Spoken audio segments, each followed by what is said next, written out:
Sometime this week, you'll hear a recording of your own voice, a voice memo, a video, a voicemail you forgot you left. And for a split second, something in you recoils. Wait, is that what I sound like? It sounds thinner, higher, somehow smaller, almost like a stranger wearing your words. Nearly everyone feels it, that little flinch of horror at their own recorded voice. And we explain it away. The microphone is bad, the speakers are cheap. But the truth is stranger and a little unsettling. Because here is the fact almost no one realizes.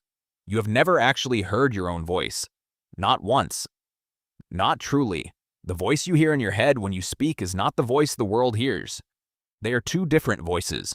And the one you know, the one you built your entire sense of self around, is the one nobody else has ever heard. To understand why, you have to follow the sound.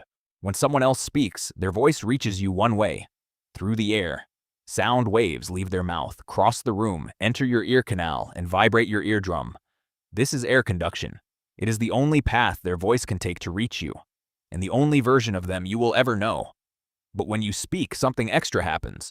Your voice reaches your own ears through that same air, but it also travels a second, secret route. The vibrations of your vocal cords travel directly through the bones of your skull, through your jaw, your cheeks, the dense bone around your inner ear, straight to the cochlea, the organ that hears. This is bone conduction.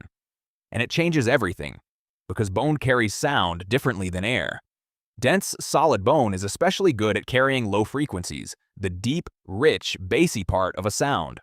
So as you speak, your skull is quietly pumping extra low end into your hearing, a private layer of warmth and depth that no one around you receives. The voice in your head is your real voice, plus a bass boost that only you can hear. It sounds fuller, deeper, more you. Then you hear a recording. And a recording, like every other person on Earth, only ever captured the air version, your voice without the skull's secret bass. Suddenly the low frequencies are gone. What's left sounds higher, thinner, brighter, and to your ears, wrong. But here's the twist that stings. That thinner recording is not the fake. It is the real one. It is exactly what you sound like to your friends, your family, everyone who has ever loved you. The deep, warm voice you think is yours is the illusion, a private trick your own head has played on you your entire life. And if it were only about frequencies, that would be strange enough. But scientists noticed something deeper than acoustics. In 1966, two researchers, Philip Holzman and Clyde Rousey, recorded people's voices and played them back. And what they found was not just surprise, it was distress. People did not only think their voice sounded different, many found it genuinely unsettling to hear. They called it voice confrontation, and they argued it was not only the missing bass, it was about identity. Your voice carries more than words. It leaks things you do not mean to reveal. Hesitation, nervousness, the parts of yourself you keep tucked away. In your head, you hear your voice as you intend it. On tape, you hear it as it actually is, unedited, exposed, out of your control. And meeting that version of yourself, the one everyone else already knows, can feel like being caught. There is a name for part of this in psychology, the mere exposure effect. We prefer what is familiar, and you have heard your internal voice hundreds of thousands of times. Every word you have ever spoken, every thought you have narrated to yourself. It is the single most familiar sound in your life. So when the recording breaks that familiarity, your brain does not just notice a difference, it rejects it. This is not the voice I know. This is not me. But of course, it is you. It is the only you anyone else has ever met. Sit with that for a second because it is genuinely strange. There are two versions of your voice in the world. The inner one, deep, warm, familiar, heard by an audience of exactly one.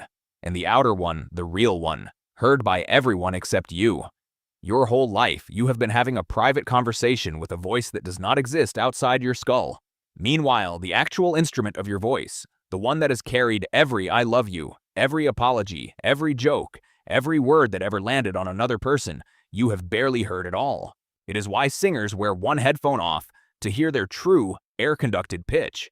It is why your voice on a phone call sounds more normal than a recording, because as you talk, your skull is still feeding you that familiar bass in real time.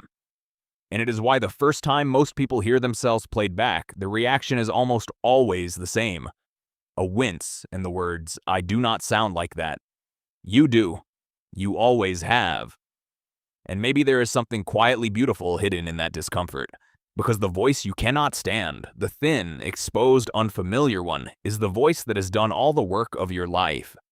It is the voice your mother knew, the voice your friends can pick out of a crowd, the voice someone, somewhere, has fallen asleep listening to. To them, it is not thin or wrong. It is simply the sound of you. The stranger, it turns out, was never on the recording.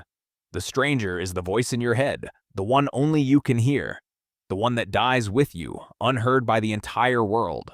So the next time you flinch at a voice memo, try not to look away from it. That is not a distortion of you. That is the closest you will ever get to meeting yourself the way everyone else does, from the outside, in the open air, as you truly sound.